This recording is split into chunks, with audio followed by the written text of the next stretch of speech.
Every year, Africa loses millions of dollars because of illegal logging and timber exports to countries around the world. This unlawful practice is not only harming the continent's economy, but also the ecosystem as a whole. But what is Africa doing to curb the illegal logging and timber export in the continent?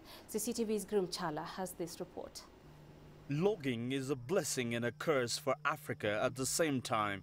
Countries like the Democratic Republic of Congo, Cameroon and Gabon use the money that comes from the export of timber to stimulate their economies.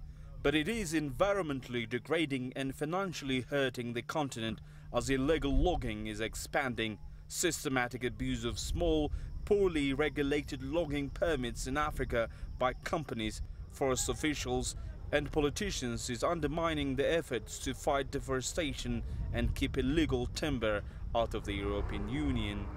Some amount of illegalities happening is high, and then you cannot prevent. But what is important is that the interest is there, and I think they are making effort by building their capacity, by establishing institutions like COMIFAC that will enhance the region as a whole, the capacity of the region as a whole, to ensure that its forest resources are used in a more sustainable manner, in a more transparent way, that will ultimately benefit its people.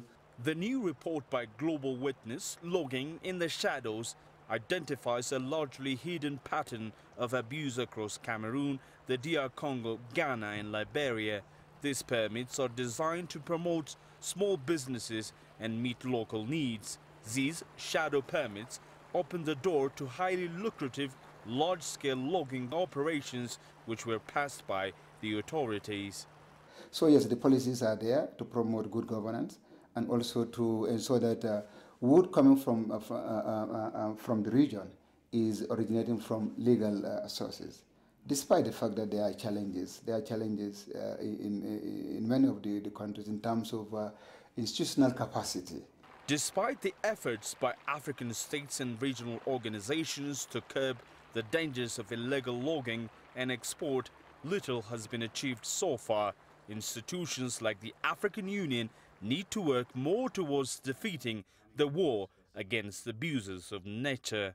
Timber is a very high value product. So I think it's time that Africa built its own capacity to ensure that all the commodities we produce are really processed on the continent, and then we sell the high value product. Logging is one of the leading causes of rainforest destruction in the continent. Many types of wood used for furniture, flooring and construction are harvested from tropical forests in Africa, Asia and South America. While logging can be carried out in a manner that reduces damage to the environment, most logging in the rainforest is very destructive. According to a recent study, over 15 million hectares of rainforest have been granted to logging industry in Africa. That is an area 5 times the size of Belgium, and much of this is an area that is vital for protecting biodiversity. And if Africa keeps on losing its forest resources and deserves income by the export of timber to developed countries, the impact could be far beyond imagination. Girum, CCTV, Addis Ababa, Ethiopia.